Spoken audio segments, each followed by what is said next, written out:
advised. The opinions and views of the hosts and guests do not reflect those of the station.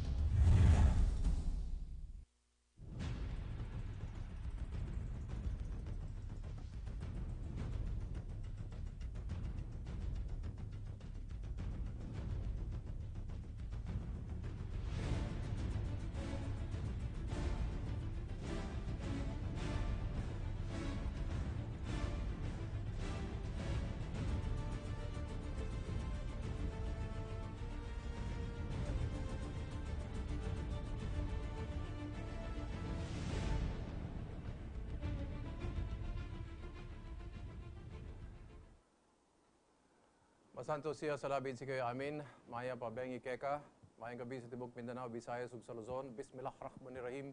Assalamualaikum warahmatullahi wabarakatuh. Ito po ang Republika, ako po si Erik Espina. Sa gabing ito po ay pag-uusapan natin TUCP, kasi nitong mga nakaraang mga ilang semana, ilang mga linggo ay nilaman ng ating mga pahayagan ang bangayan ng dalawang mga liderato sa loob nitong ating labor organization. At siyempre, nakapaloob din dito sa ating usapin ay ang napapanahong wage hike. Titignan natin kung ano ba talaga ang karapat-dapat. Is it a minimum wage, a living wage, or in other countries, a happy wage? So, mapalad po tayo dahil ang ating mga guest ngayon ay puro taga TUCP. Unang-una sa lahat ay uunahin ko ito si Eva Arcos. Siya pong Executive Director ng TUCP Workers College. Mamaya tanongin natin ano yung ibig sabihin itong college na ito, no? At ito si Alan Tanjusay. Okay. Mahusay rin ito siguro si Alan. TUCP Advocacy Officer. A very big word, advocacy. Good evening to both of you. Good evening. Okay. Alan, what is now the status of the TUCP? All these broadsides between two timbers, personalities of the TUCP has been hitting the broadsheets. So, where are we? Ang TUCP po ngayon ay back to normal. Back to work. At sa amin, sa buong membership, ang TUCP po ay kinukonsider ang event o situation na yon bilang isang cleansing o purging sa aming hanay. At kami ngayon ay business as usual. We're now engaging with the government, engaging the people, doing our work, TUCP work. Ano yung, sino yung na-cleansing at sino yung na-purging dito sa sinasabi mo? Former TUCP Secretary General Herrera was confronted by TUCP President Democrito Mendoza. Okay. He was confronted and he was shown bakit may mga perang nawawala at may perang napupunta sa hindi tama. When you mean confronted, this was on the newspaper or was this No. harap-harapan or Harap-harapan. Merong ipinakitang external audit na ipinakita kay Mr. Herrera. Pinakita ni Mr. Mendoza. Mr. Herrera, could you explain this? But Mr. Herrera, dinelay niya ang situation. Sabi niya, I can explain that. Ililiquidate ko yan. I will justify that. Pero maraming beses, no? Maraming beses yung ganong okasyon na parating sinasabi, sige, ililiquidate ko yan, ililiquidate ko yan. Pero hanggang sa huli, siyempre, mayroong kinukonsider tayong time frame. Ang ginawa niya ay kinwestiyon niya ang authority ni incumbent TUCP President Democrito Mendoza. And then he tried to grab power, and apparently one night, he tried to barge inside the TUCP compound and to apparently take control of the building and apparently to seize the documents that would pin him down. Unang-una sa lahat, di ba, I remember, and if memory serves, the relationship between the President and the Secretary General was very good. Kasi parehong mga paisano yan, Boholano, Cebuano ito, di ba? It was more than very good. Parang ano ito, father-son Yes, relationship? yes. Okay. What happened along the way? Because, Secretary General is a position of trust yan, ano? Yes, yes. So, what happened? Push comes to shove, ano nangyari? That happened because somebody mismanaged the TUCP. Okay. In terms of finances? Not only finances, but day-to-day operations. Mm-hmm. So right now, okay. ang TUCP po ngayon ay may utang sa ating mga utilities. No? So, Kuryente, you meant to say kuryente? kuryente, tubig, telepono, na mismanage yung ibang mga staff, na mismanage yung ibang proyekto na inilaan ng mga partners ng TUCP from abroad. So, napakaraming issues against Mr. Herrera. Na up to now, he has not answered. We're talking about how much are we talking here of unliquidated finances? Initially, yung binigay sa kanyang amount na kinonfront siya, it's around 2.5 million pesos. Okay.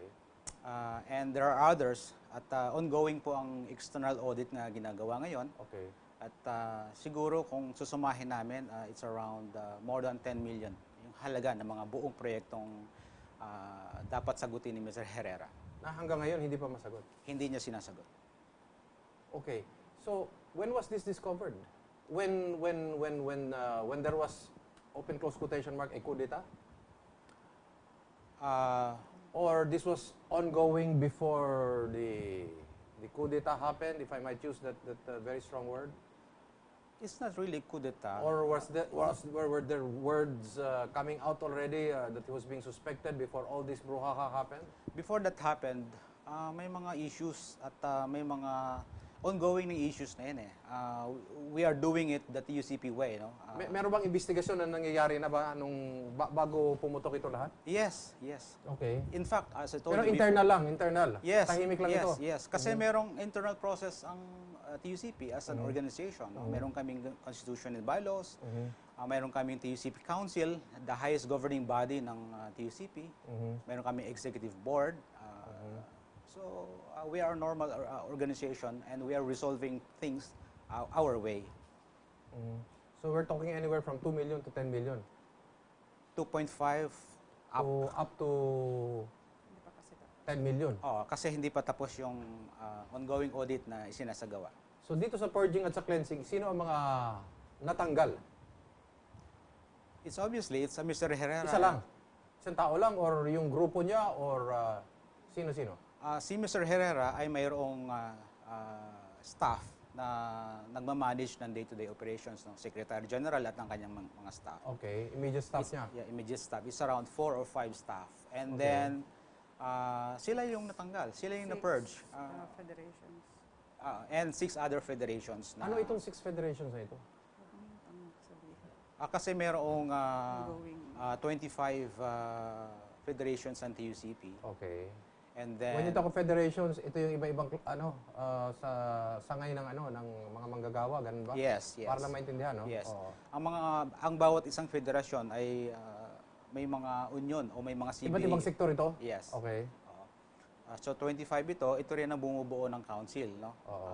Bawat isa merong kinatawan doon sa council, parang ganun. Okay. Yes, representante. Mhm. At doon sa sa process ng cleansing and purging, natanggal o umalis si Mr. Herrera, kasama niya yung ibang 6 ang natanggal. yes, but itong 6 na ito ay hindi kalakihan na federation, ano.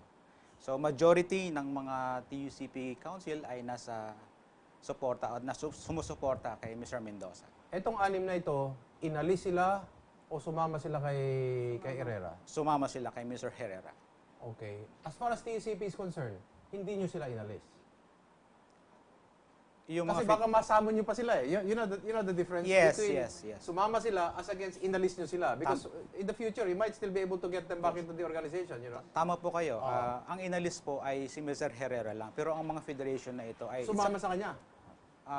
sumama sa kanya or hindi namin alam kung ano yung Status nila. kung anong rason nila kung bakit hindi sila sumusuporta sa leadership ni Mr. Mendoza. Have you officially given your notice to for them to explain and Yes, to- meron po to kaming find out what their status is? binigyan po namin sila ng due process. Okay. We gave them notice to explain since February 5. Okay. Natapos na ang prosesong yon, hindi sila sumagot at tinutuligsa at dina-undermine nila ang authority ni Mr. Mendoza, and that's against the TUCP Constitution. So, tapos ng proseso, so in-expel. Today, as we speak, Mr. Herrera is already expelled from TUCP at hindi na siya Secretary General. But yung 6 na federasyon, are they supposedly expelled or they're in suspended animation? What is their status?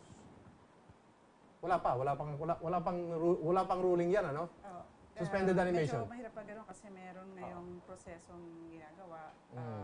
I think it is before the Department of Labor already. So, it would be hard to speak about it in public. But there were federations who joined former Senator Herrera, and if we are not mistaken, that's about 6 or 7 or minority federations, and then about 18 federations stuck with Attorney Mendoza.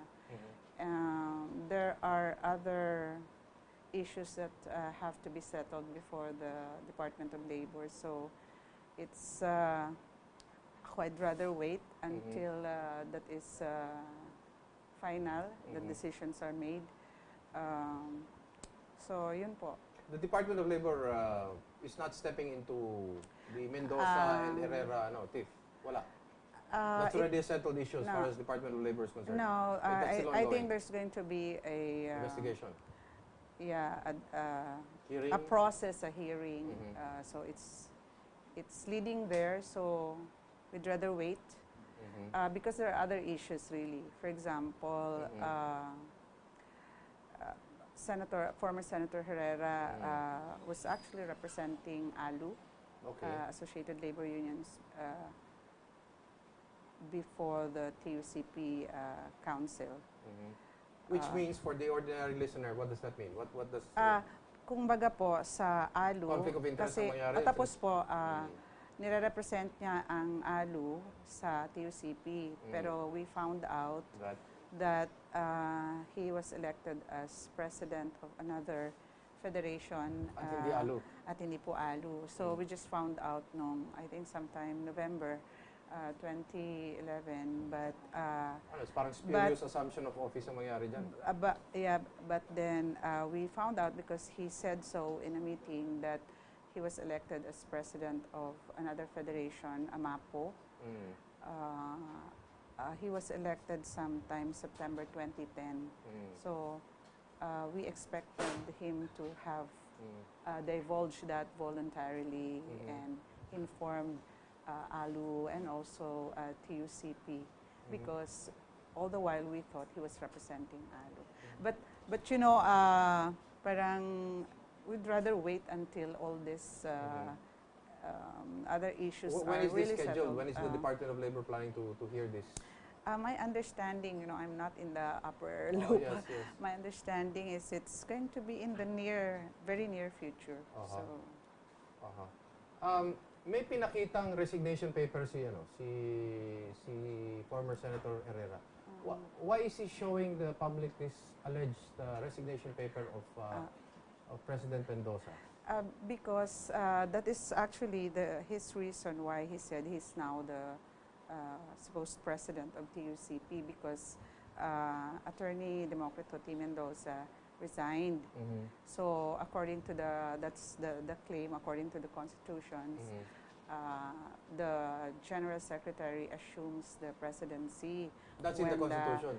I'm not a lawyer, you know, but when the president resigns. Okay. But the president resigned, that is true, Attorney Mendoza, but it was not consummated because the board did not accept his resignation? Yes, did not accept his resignation.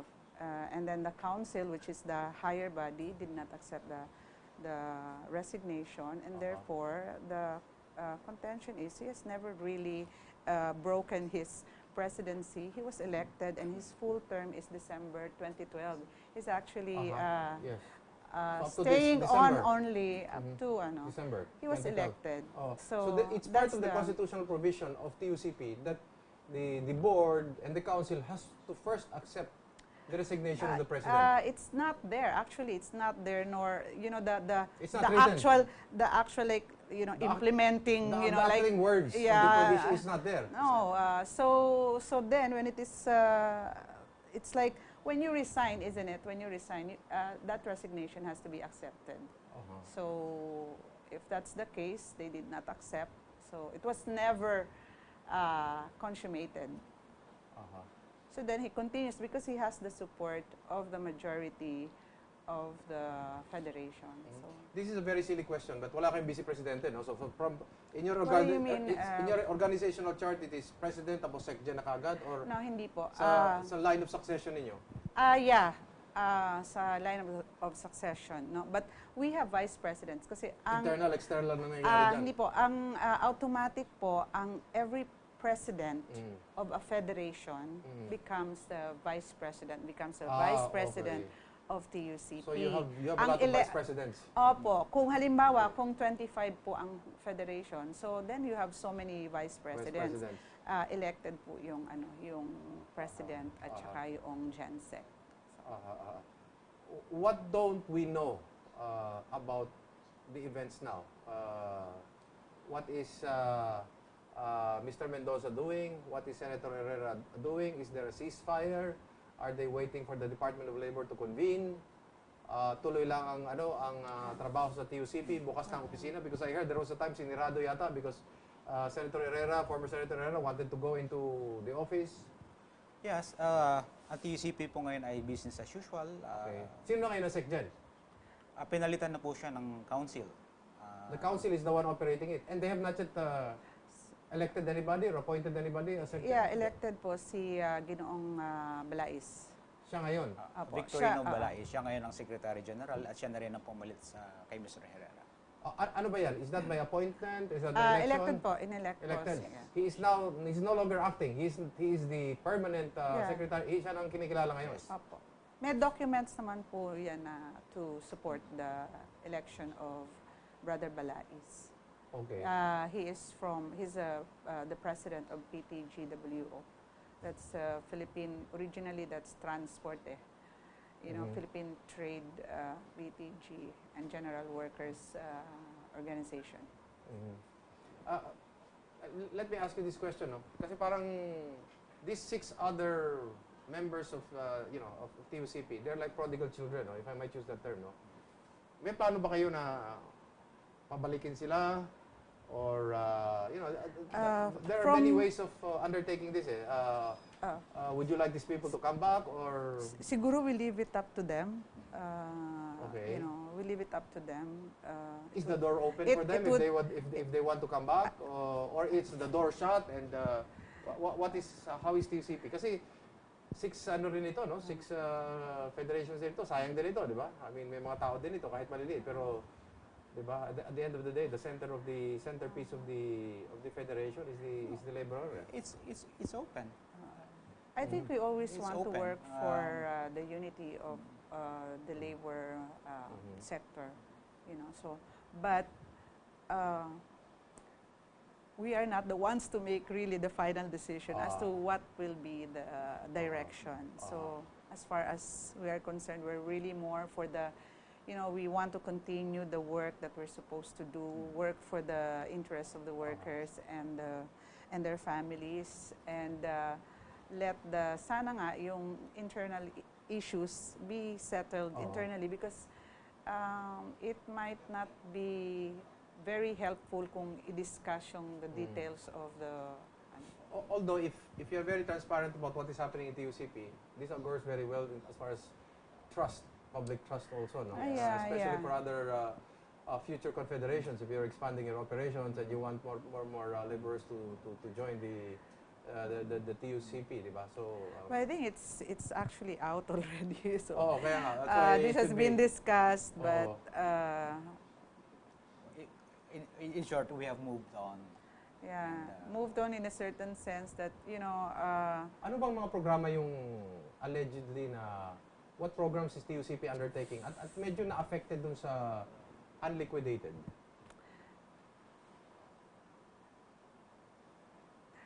With I don't know about. There are projects that were affected. But we cannot really discuss that in the public very But openly. what is the direction of Alleged. TUCP in terms of programs that in short, Yeah, nagmamatrikula kayo dito sa mga programa nito para sa kabutihan ng mga workers? I mean, Yeah. what are these programs in short? for example, Yes. kanina you were asking me what this workers' college is Yes, about. what is this? So, ano to this is a program to help the workers be more employable. This is like in a partnership with TESDA and with the private sector companies.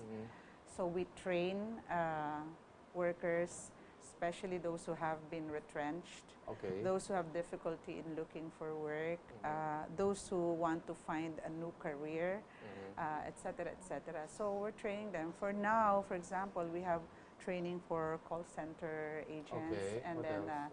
housekeeping, and then the therapy, the massage, Okay. like that. So this is one of those examples that we should be busy with Okay. to help our workers, no, and their families. Pati mga pamilya ng mga workers pwedeng pumasok dito sa college na ito. Opo, opo. Pwede, ha? Yes. Opo. So okay. we're actually asking, those who need to be retrained. Okay. So ongoing pa po yung aming pagtanggap ng mga scholars. And saan itong TUCP college na ito? Dito po sa Diliman, sa Elliptical Road. Okay. Okay, corner Maharlika Street. Aha. So if they want to be retrained and to be more employable, they get certificates afterwards. Then we connect them with companies so that they will be, from training, they get employed, and that's the point. Anong plano, may plano ba kayong maglagay ng TUCP hospital para sa mga Kasi may mga ibang mga grupo na may sariling hospital, Actually, for example po, ang ALU, Associated Labor Unions, we have actually, it's not as grand as, hospitals like that.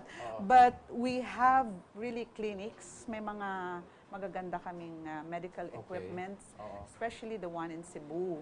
Okay. So we're helping, providing services especially for our seafarers. Okay. May members po Yes, kami mga yes. seafarers and also their families. So all members of ALU, Associated Labor Unions, for example, they can have medical services, dental, etc. Do you We intend- have one here also in Quezon City. Your density, if we're going to make a density map, where are you mostly located? Luzon, parts in the Visayas, parts in Mindanao. How would the density map look as far as TUCP is concerned? TUCP Metro is Manila, mostly Metro Manila, or parts of Visayas, parts of Mindanao? across the country, we are scattered all over the country, and then we have members who are actually like abroad, like we have seafarers, for example. So, yun, meron po like, for example, ang ALU, for one, we are present in Luzon, Visayas, and Mindanao, and we have offices in these regions. Para po sa hindi nakakaalam kung paano sumangguni dito sa maganda itong TUCP Workers College, how would if somebody was listening and they'd like to, how would they, try to get in touch with you? Or how Yes, one, they can go to, the center, the Workers College mismo. So they go to, we are beside National Housing Authority. Okay. Alright. Yun, para maintindihan So nila dali, yun. Okay. kunwari yung Quezon City Hall, di ba? Yes, After yes. Quezon City Hall, you have the PNB there, and Yes, then you have yes. the National Housing. That's the next one. The compound there, the Labor Center, that's the place. Otherwise, then call me. I'm the And you're- executive director, so 922. In simple terms, you're like the dean there.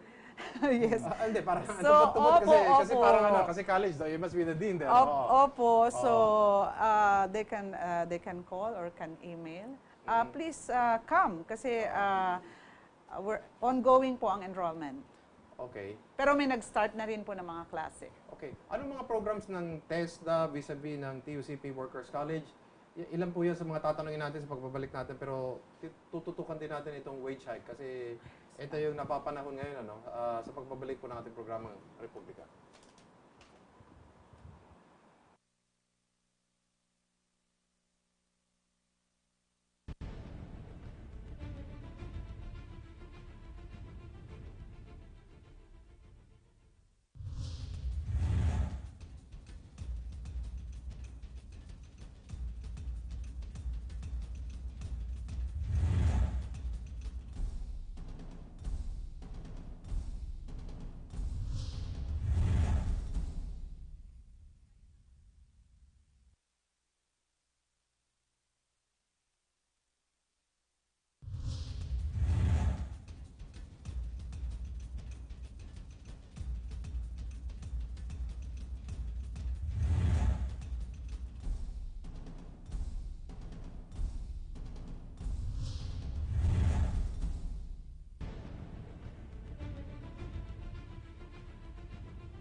Sige. Nagbabalik po ang ating programang May chat Republika. na. Kausap pa rin natin si Eva Arcos. She's the Executive Director of the TUCP Workers College, and Alan Tanjusay, TUCP Advocacy Officer. Ano ang networking ninyo with TESDA dito sa TUCP Workers College? Yun na nga po. So with their program, kasi skills training sa kanila eh. Nagpupunta sila doon? O pinapapunta ninyo sa TESDA? Hindi po. Sa amin po, bale, ang training, and then we have trainers na certified, may certification from TESDA. So then we run the program, the classes, and then they get assessment or evaluation from TESDA. And if they pass, you know, we get more people having work and then helping their families. And Ano ang then malakas continue. abroad? Para lang doon sa mga nakikinig. Ang malakas abroad, actually, we know even Welder, yes, therapist? Yes. Oo. Yun ang malakas sa Yung Australia. massage. Barbers, Opo. beautician. Opo. Mga malalakas yan, ano? Yung mga yan, kadalasan, nandoon po sa mismong TESDA sila.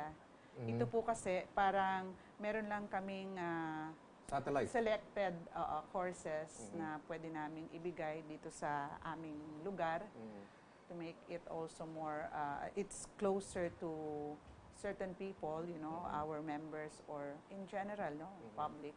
So yun po. Gaano kalaki yung, how do I call it, enrollment or student population ninyo? For example, ang allowed because of the assistance that we get from TESDA, we have 8 classes. We're running 8 classes. So pag natapos yan, pag meron uli, okay ang performance. Kasi ang ganda po ng performance kasi kung ano yung na-train, halos lahat siya nakakapasa. And I can imagine you're planning to expand this. Yes, sir. Of course, dapat naman. If it's good, you have to just Yes, expand because it. I was sharing with them actually, like when I went to Hong Kong, and they have also a similar training center. So aside from the assistance they're getting from the government, they have also developed their parang integrity or competency to the point that even the companies, private companies, would seek them. And they give training, especially yung nasa medyo baba ng struktura ng mga companies. Kasi kadalasan ang management nasa may bandang taas yung tinitrain nila. So they get to train itong medyo nandito. So yun, meron silang additional skills and then natutulungan din po yung center para mag-continue siya even if walang assistance or funding from the government. Ano pang ibang programa ng TUCP? Kasi para lang alam ng publiko, no?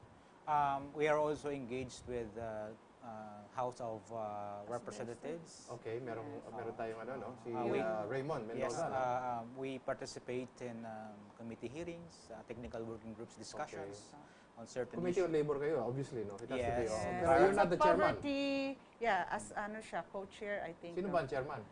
Si... sorry. Okay. But for me, the point is we as a labor center participate in the formulation, implementation, monitoring, and evaluation of policies or laws or rules and regulations and programs. So this is one area. Kasi we are also engaged with worker safety, workers' health, with regards to asbestos. We are active on those. Are you still forming unions no more? of course, Yes, yes. it cannot be. It's ongoing. Ito po, yun, kasi syempre sa setup, no? So, ang center is really more on the advocacy side, whether policy or program, etc., etc. Yung mga federation po, I really engage in, especially indirect services to their members. For example, meron tayong mga legal services, health or medical services, education services.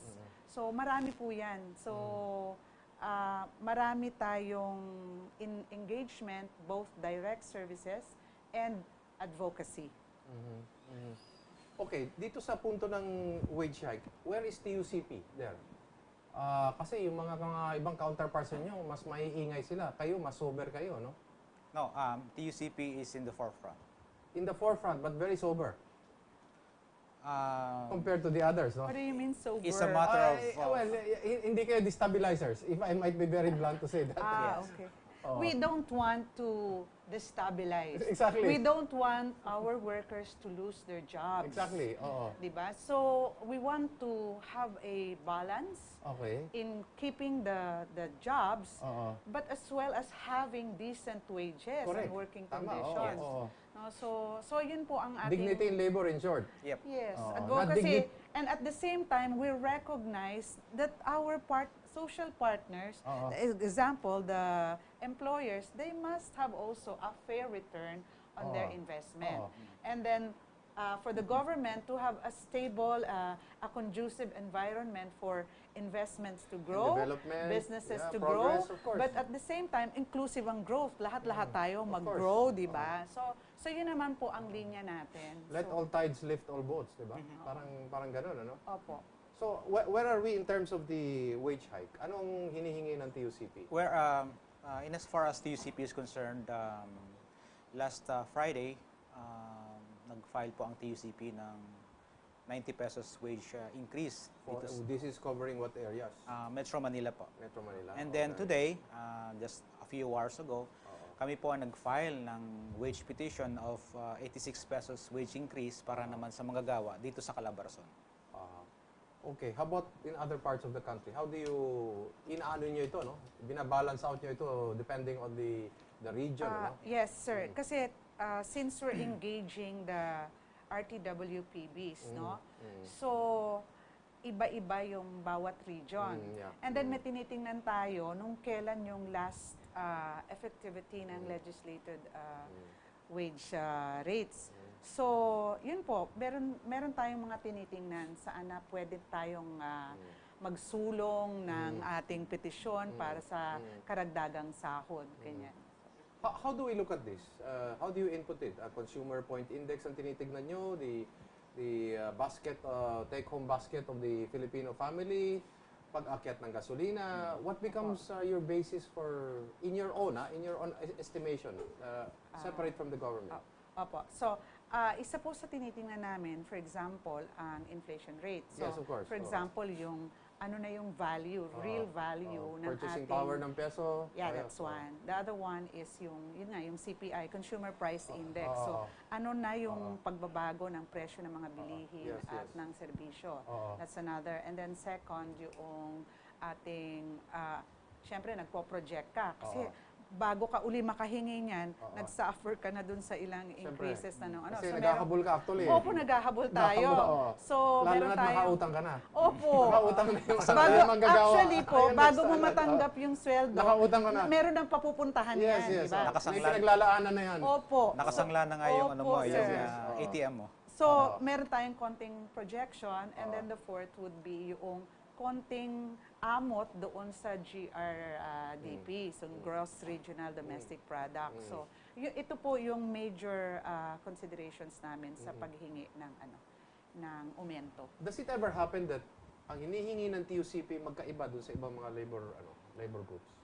Opo, kasi katulad halimbawa, yung 125, madalas po yan 125. So, kami naman po iba yung hinihingi namin na na amount. Bakit iba yung sa kanila, iba yung sa inyo? How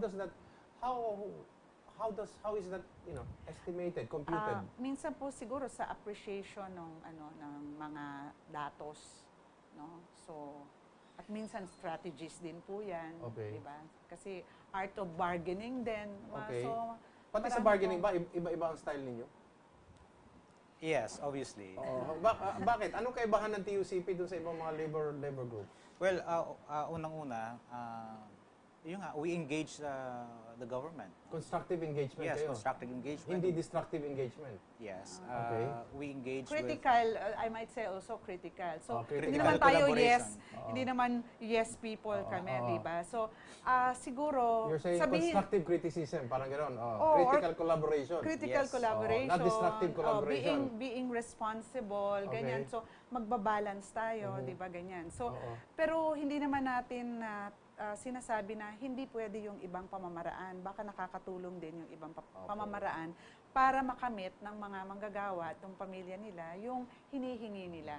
Pero hindi violent ang approach niyo, no? Siyempre Hindi kayo po naniniwala naman. sa mga ganun, ano? Hindi po. Kasi Okay. ang sinasabi natin, talaga active non-violence ang sa atin. So, Okay. social dialogue. Okay. Kailangan i-engage natin yung ating mga stakeholders o yung mga partners natin, social partners.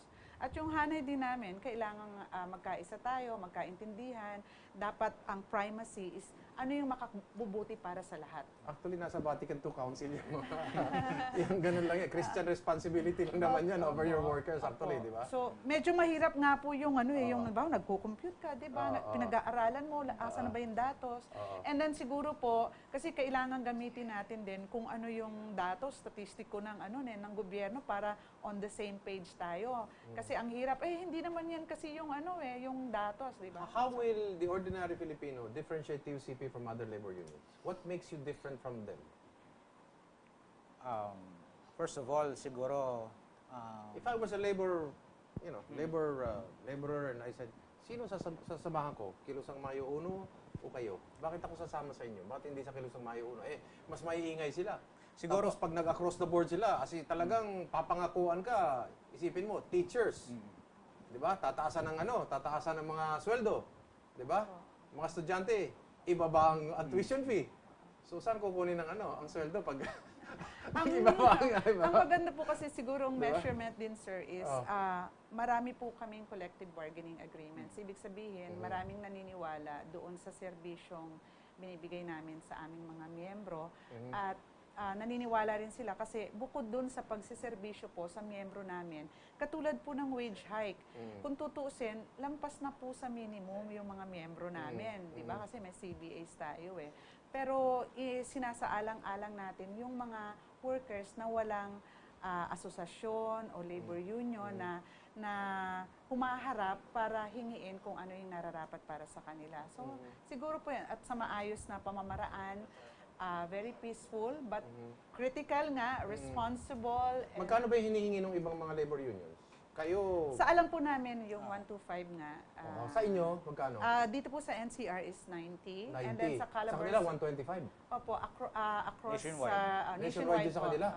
pero makikita mo dito sa aming petition, manonotice mo na yung mga datos na kinonsider namin para sa wage hike petition ay galing din sa gobyerno.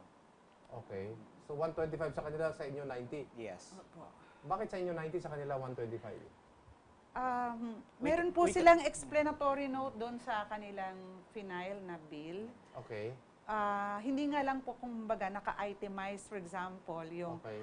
ito magkano, tapos i-add mo rito, i-add mo yan. So, ito po Pero ang parang matagal na nilang sinisigaw yung 125 nila. For the longest time yata. 2001 po ata. 2001 na yan. Since 2001, they have been standardizing 125, ano? Opo. So, It's like shouting 150 across the board na lang. They could have started with that since 2001. Opo. So yun po, yung hinihingi nila, I think 2001 yun nung buhay pa si Cabeltran. Okay. Kung hindi po ako nagkakamali. So, yun, ngayon po, yun po yung hinihingi nila.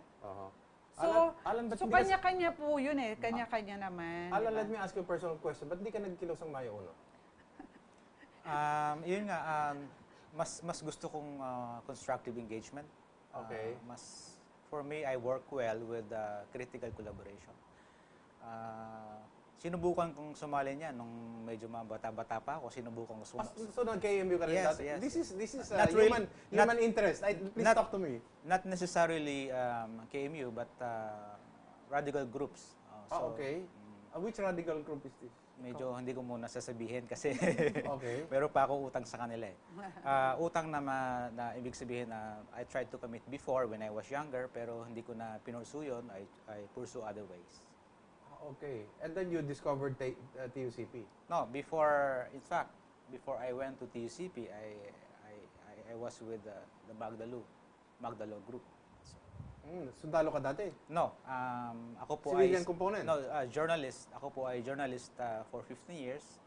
And then Local paper? local and foreign media, Okay. Which local paper was this? Manila Times. Okay. And then after Manila Times, I was with a Japanese newspaper and the Japanese television. So 15 years ako dyan before I went to TUCP. And then after journalist, pumunta po ako ng Magdalo, tumulong po tayo sa kanila sandali doon at pagkatapos sa Magdalo ay ito. And 90 pesos is a more more what? How would I use it? Is a more what? Sober, more what is it? More realistic request than 120? Sabihin na lang natin na ito po yung kinalabasan ng aming pag-aaral at yun, that's what we're asking for. At mas acceptable siguro sa gobyerno at sa mga Sana po. at sa management. Ganun ba ang sinasabi natin? Yeah, Sana po. naramdaman namin na acceptable talaga yon dahil Okay. sa government data ang aming At ginamit. kakayanin ng management. Yes, yes. Hindi totoo yung sinasabi Yes, nila. Pag ginawa mong 90, ng 120, baka magsira-sirado yung ibang mga or mag-retrenchment or how is it? Sa totoo lang po, ang kagandahan dito sa mekanismo no sa RTWPB, para kang nagko-collective bargaining din eh. Kasi when you ask for example, 90, sa historically, if you look at the wage increases through the RTWPB, hindi naman nila binibigay kung ano yung hinihingi, di ba? So parang there is a room for dialogue, for negotiation. Yes. So for example, last year when we asked for 75, Your 90 is maximum actually. well, that's a minimum. Because if you say That's- negotiation, that means pwedeng bumaba kasi yun eh. That's no. What we're saying is by historically, Okay. when we ask for what we see, what It we goes down. need, It goes really down or it goes up? Oh, that's what I'm saying. Well, That's but ang why- problema, Oo. hindi lang kasi kami hindi lang yung Okay. labor sector or labor Okay. representatives ang nagde-decide, di ba? Okay, marami. ando doon ang government at saka yung employers, lalo na rito sa NCR, di ba? So, At saka, yung 90 pesos na yan ay kaya naming depensahan. Hindi naman kami pwedeng mag-invento ng 110, 120. Or 120, ano? Oo. Yeah. 90 pesos is, we can really justify. Oo. Kahit saan tayo dalhin na korte, kaya namin justify yan because pinag-aralan namin yan eh. Oo. And if somebody said, hindi dapat 120, Well, based on your data, you would say hindi pwede. Let's go to the data. Let's go to the so data. yung sinasabi na 120 o Oh, another 120. If number. somebody said dapat 120, Show me how did you arrive at 120. So, Mas maganda kung mas malaki yung ako. o di ba? so sa 90, hindi magsisirado yung mga yung mga negosyo, Yeah, hindi. kasi naman po ganito, di ba? Pag hindi po kaya, meron din pong provision. Ito nga yung lagi namin sinasabi. There is a provision for to file for exemption. Okay. So, kung hindi kaya, Sabihin. you just have to tell Okay. na hindi nyo kaya. Merong proseso po dyan. For example, yung mga distressed companies, yung mga new companies, Okay. yung mga employing less than 10, Okay. yung mga nasalanta. So, So graduated, that's what you're saying. yeah, what we're Okay. saying is those who cannot and by proof na hindi talaga pwede sila, they can ask for exemption. So we're actually running after yung doon sa mga may kakayanan. Alan, sa pananalita mo, meron kang makulay na buhay na hindi natin alam, Pero masasabi natin na yung ibang mga labor unions, meron silang sariling ideolohiyang sinusulong din. Kalakip nung usapin hinggil sa kaayusan ng mga manggagawa. Hindi lamang kaayusan ng manggagawa, bagkus ay pati may nakasandal na ideolohiyang kasama dito. Ganun ba? Tama ba yan? Naniniwala po ako sa pamamaraan at adhikain ng TUCP. Oo. Hindi, pero dito sa ibang mga iba-ibang mga labor unions, sa palagay mo, hindi lang yung issue ng workers' welfare ang pinag-uusapan dito, meron ding ideolohiyang sinusulong. Sa palagay mo. Kasi parang sa tono mo kasi parang nanggaling ka dito sa, di ba sabi mo, nang pumasok sa radical na pamamaraan. Sa palagay mo, meron ding ideolohiyang nakalakip doon. Na sinusulong din nila. Sa iba po, marahil na totoo. May ganon. Yes. May ganon. Sa iba, marahil totoo. Oo. Na hindi constructive engagement ang ibig nilang tukuyin. Ganon ang kalalabasan ito. Maari po. Maano ka? Maingat ka sumagot. Dinadaan mo na lang sa pag-ibig ng kamay mo kasi ayaw mo sagutin. Okay. Ngayon, so, kailan natin malalaman itong kung makukuha itong 90 pesos? At saka, gusto kong malaman, tama ba yung mga datos ng gobyerno natin? Ilan talaga yung unemployed sa atin? Kasi may nagsasabi, show dressing lang dito mga datos ng gobyerno kasi pag nagtrabaho ka lang ng ilang araw, employed ka na raw eh. That's an understatement. Ano? Okay. We consider that the workers or the employees or the staff o ang bumubuo ng DOLE, nire-respeto po namin sila. Mataas ang aming pagtingin sa kanila, hinahangaan namin sila sa kanilang trabaho. At I think malaking bagay. At, So you give them the benefit of the doubt, that's what you're saying? yes, Because, kumbaga, yeah, we would like to think that they're doing their jobs. Okay. Yun lang minsan, ang sinasabi rin po namin, mukhang statistiko kasi yan eh. Pag pumunta ka sa realidad, halimbawa, yung 426 na yan, cite an example, yung isang manggagawang 426 ang natatanggap, parang minsan hindi nagtutugma yung datos, di ba? At yung sa totoong nararanasan ng isang manggagawa at ng kanyang pamilya. So, yun po yung naman sa amin. Parang it doesn't fully, that's what we say. It doesn't fully reflect the reality sa baba. Yan. Magkano ang kailangan ng isang padre de pamilya ngayon? Sa araw-araw lang, para mabuhay, para... Sa Metro Manila po, ang kinakailangan ng isang pamilya, 450, 400, no, gano'n? 915. 950 Brother, pesos. yung pong sinasabi niya kasing figure, actually, yan yung 917, di ba? Pero that is the data ng 2009. Pero Actually, ngayon, 2008, 2009. so ngayon, sa ano po yan yung nilabas ng sa NSO, di ba? Pero 2009 pa yon. So ngayon, we dapat can magkano? estimate more than that. It must be like 1,600. It's an estimate, you a know. day, Yes, 1,000 plus a day. For a family of 5. For a family of 5. yung ginamit nila doon sa 917 So for a kailangan family of 1,000 plus. 6. So dapat ang Opo. Pilipino kumikita ng mga 30,000 plus at least to live decently, basta 5 kang pamilya mo, no? Opo. Pero yung figure na po yung 917, family of 6 nila ginamit. Okay, wala na po tayong panahon. Anyway, we'd like to thank everybody. Ito si Eva Arcos, Executive Director, TUCP Workers College. Puntahan niyo po siya. Thank you very much. At si Alan Tanjusay, TUCP Advocacy Officer. Thank you very much. Mabuhay po ang TUCP. At sana po'y magkaayos-ayos tayong lahat.